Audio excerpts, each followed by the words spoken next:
Hi everyone. We are today looking at the G major scale, 2 octaves in first position. So G major scale has a key signature of F sharp, which means all Fs that we're going to play are going to be sharp ones. So we have 2 of them that we have to take into consideration for this scale. We actually have our F sharp here, 4th finger, 4th fret, 4th string, and we also have our F sharp on the 1st string, which is 2nd finger, 2nd fret. So let's get started. So I'm going to break this into 2 sections. So generally, most people would have been exposed to the 1 octave scale, which looks like this. And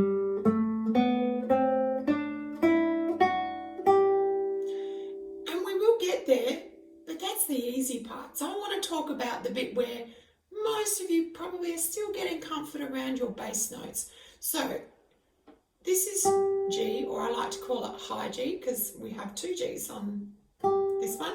And we've also got our G, which I like to call our bass G because we're actually playing this on our bass string. So we're going to start with G bass, and then we're going to go to the next string and play A, B, C.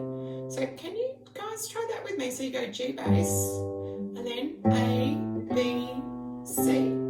Now you may notice I'm actually using all index middle, and the reason for that is that it is common practice that if you are playing scales, you actually use alternation between index middle. We don't kind of use our thumb and then change to fingers. In a scale technique, we actually are facilitating our scale through the use of index middle alternation.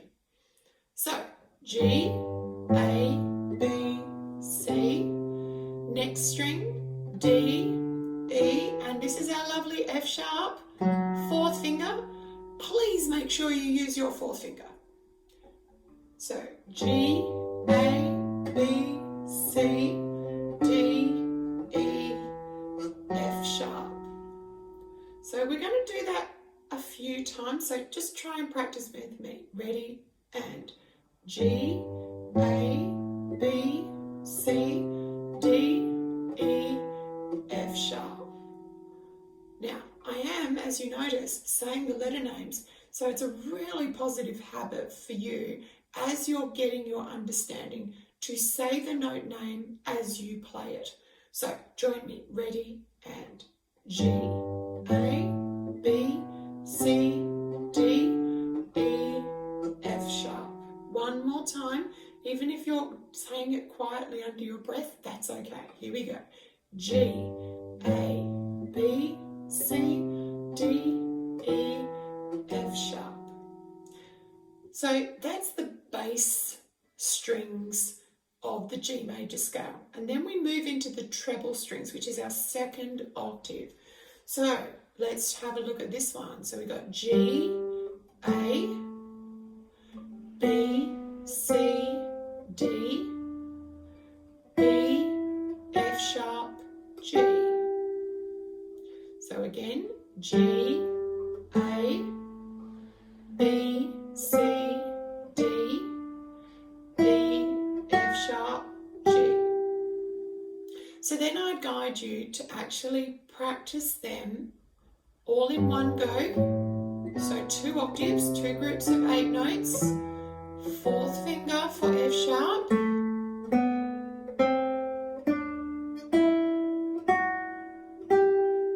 so I would work bass notes first, lots of times, treble string, lots of times, the whole lot, lots of times. Then work in the reverse order.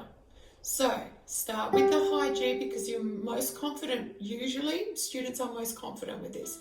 So work from here and go G, F sharp, E, D, C, B, A, G.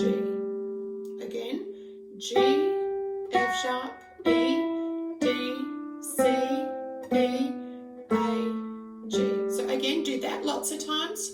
Just that part, going back from high G to open G. And then work on just the bass section going backwards.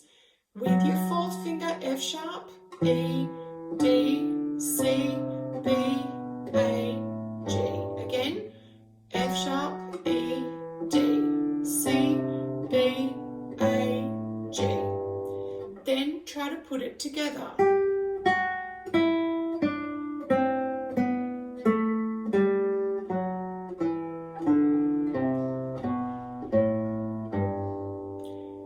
Once you are comfortable with going up the scale, ascending and descending as two separate elements, then put them together.